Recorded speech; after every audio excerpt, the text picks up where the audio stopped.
Fun fact, Norway actually got silver in the under-17 Euros this past May. So yeah, our 17-year-olds are literally doing better than our Ballon d'Or nominated senior players. I had to take a few days before making this video because I didn't want to write something in the heat of the moment and say something I didn't mean. That's how angry I was. It wasn't even the game and the tactics, which oh my god were horrible. It was the comments by Gemma Grainger and the players after the game about how they were proud of the tournament. Back before the Euro started, it was pretty clear this team's goal was to reach the quarterfinals. Which, because I mean, look at this group. You better make the quarters given that's literally the next game after the group stage. But to be fair, you can easily meet championship contenders in the quarters. I mean, England and Sweden played against each other, as well as France and Germany. Those were two potential finals matchups. So usually getting knocked out of the group stage isn't the craziest thing. But Norway were not playing Spain, England, or France. No, they were playing Italy. Now, before I get more into this video, I want to clarify something. I am not disrespecting Italy or trying to take anything away from them. They are a good team who played a great game. In my own preview of the group stage, I talked about how Italy have been building something really solid. This is more about Norway just failing the whole tournament. It's not even about this game in particular. Italy is a team they should be beating, right? On paper. If they had their shit together, which they don't. Their wins over Switzerland and Finland were rough. And something started to come very apparent. The players have no standards, have no competition. Those games were good enough to them because they won. They didn't care how they won. But everybody else on the planet, except them, knew it wasn't good enough. These players are just happy to be here. There's no expectation of winning. Mediocrity is rewarded. I mean, we really started to see this way back in the 2022 Euros when Martin Sjogren was fired after they crashed out of the group stage. Reportedly, though, the players were upset that he was fired because they liked him. You just lost 8-0 to England, of course he was fired. But the players feeling as though he didn't deserve to be fired was very telling. They don't like to be challenged. They like the way things were, even if that meant losing 8-0. I'll get more into what I mean, in particular some quotes. But to do that, we have to look at the game against Italy. First off, I was shocked at the lineup, and I think it revealed something pretty troubling about Grainger and the culture of this team. Signe Gaupset was starting, which is good. She earned her place. Obviously though, left wing is traditionally Guro Reiten's spot. And as much as I love Reiten, if someone is playing better than her, they should start there. That's simple. But no. Grainger couldn't bench one of her superstars. Instead, she put Reiten as left back. What the fuck? Reiten in a non-left wing position has never worked. Like, ever. We have seen Reiten play left back multiple times before, and while it's not heinous, why are you taking her away from her strengths? Why can't she just be a super sub? Obviously, they were dealing with Bratberg Lund not being available to start, who really shouldn't be the preferred left back anyway.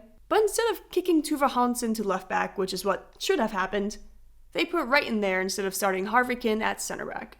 Because God forbid you have to bench a star player. Again, I'm saying this, I love Reiten, but Gaupset was the right choice. Reiten should have been a super sub. Trying to find positions for players so they can start is not the right approach. It seems like Grainger is just trying to please these players.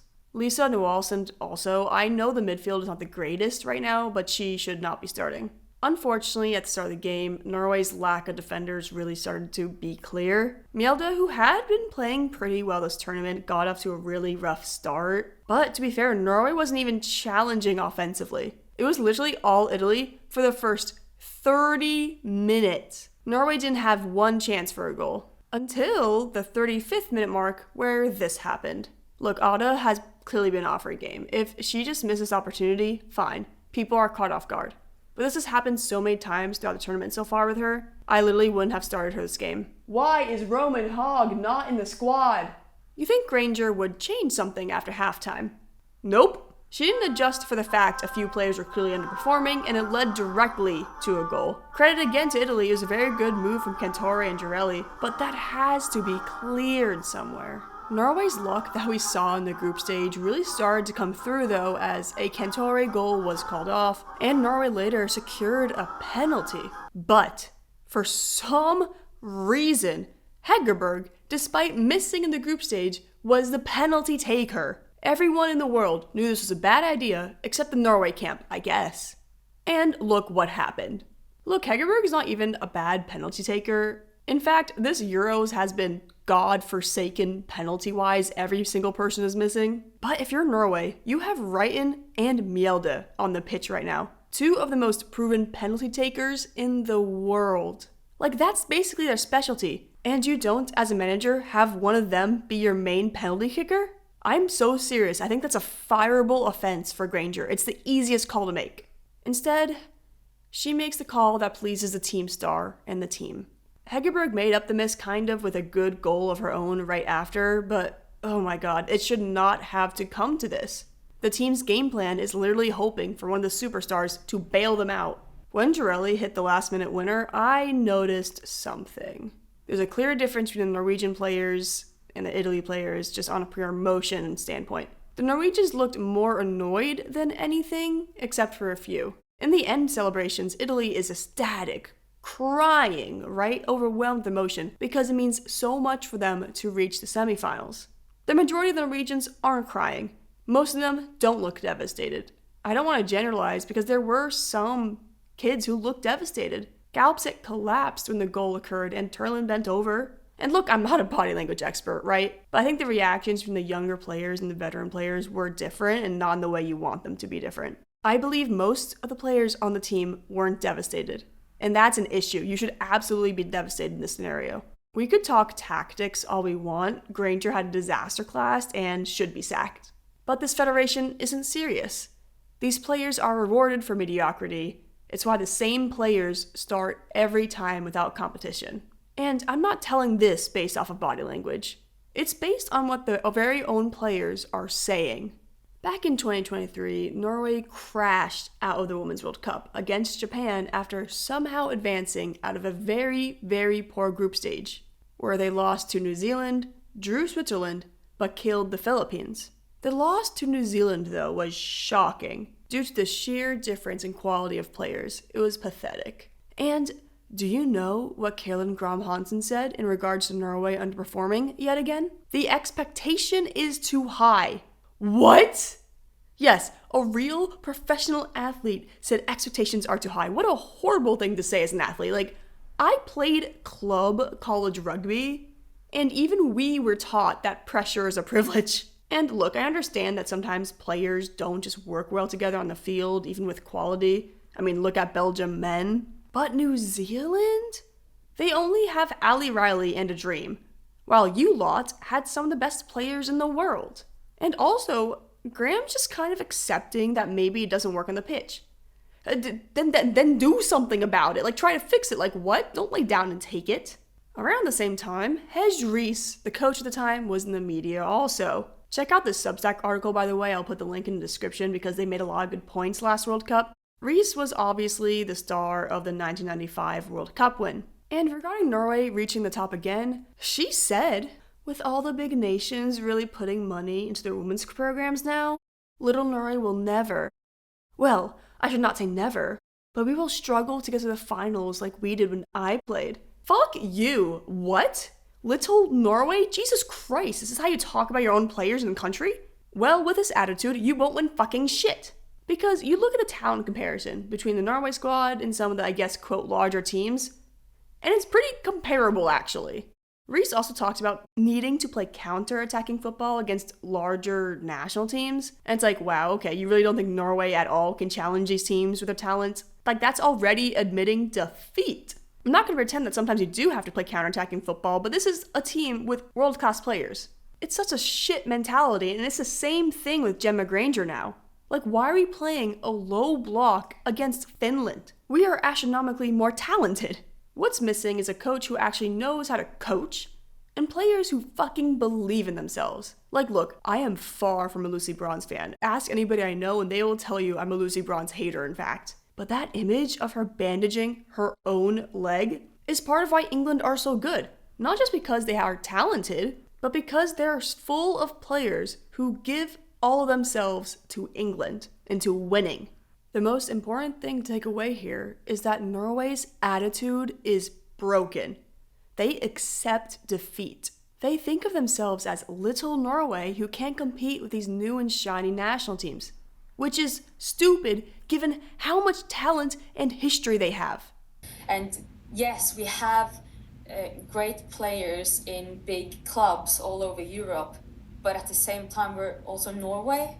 We're a small country. Like, I'd never seen this before. They downplay their own talent, which is really, really weird. You never see that. It's like they don't want to deal with the pressure of being competitive. And listen, they do have talent outside of the star players. I am so sick of this narrative that I see in the media that Norway are brought down by the top Syrian and smaller league players. They are top heavy.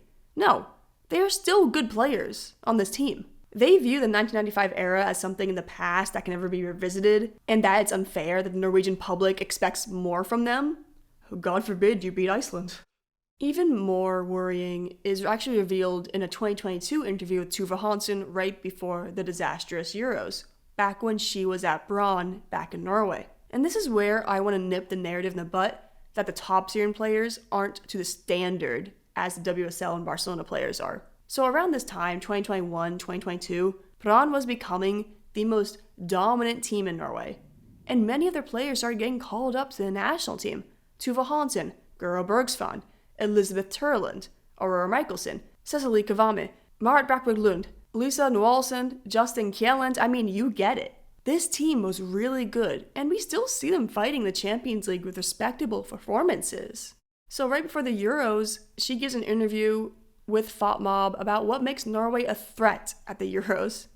Oh God, look at the life in her eyes, the sense of belief. She ended up saying something very telling about brand players coming into the national team.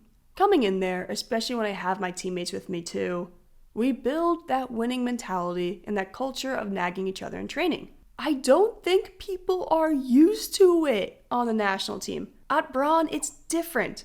We're not, quote, nice girls. So when it comes to the national team, we get a bit of, what are you telling me?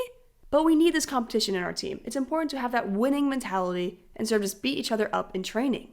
This is actually crazy if you read between the lines. Oh my God. A top Syrian team had to come in to try to get these players to realize they have to work harder. Like, it literally reveals these players on the squad were not used to being challenged by other players in Norway training or just challenged in general. There is no winning mentality. These players view it as a paid vacation. The players are these nice girls, as Tuva said, who, reading between the lines, just go with the flow and don't challenge each other. That's really worrying that the Norwegian national team, World Cup, and European champions don't have the same standards as a top Syrian club. There isn't any competition on the squad for positions. Players are just given it based off their reputations. And that makes players too comfortable. Someone like Galpset has to make themselves literally unbenchable off of a performance to even get a shot. If there is no competition between players, they're not going to be able to compete against opposition. Look, what I'm about to say sounds stupid, but these players just don't have that dog in them on the national team. Like, look at this quote from national team legend Linda Medellin back when Norway is at the top of the world. It's fun to beat the Americans because they get so upset and make so much noise when they lose. This is a problem. Never be weak. Like, holy shit. I can't imagine any of the Norwegian players saying that today. They lack the confidence. Still though, I keep seeing articles calling the team top heavy or the rest of the talent middling outside of the big stars. Bull fucking shit. The middling players that they reference, who are most likely playing in Scandinavia or Italy, play better on the national team than the stars do. I keep seeing this, and honestly, I do think the star players on the team buy into this narrative that nothing could ever be their fault. God forbid they take some accountability. That's also missing. Like, you're telling me no one in the locker room stood up after their loss or even when their wins this Euros and said they should not be proud of themselves for that? Like, they just all accepted that poor performance? Pathetic. Because I think I would have. Like, the literal announcers during the Italy game were calling Norway lackluster and their passing too casual. That's the result of a team where the players don't face repercussions for poor performances. Like, I feel like I'm being gaslighted by this team, saying that this level of standard is okay. It's not. Look back with pride?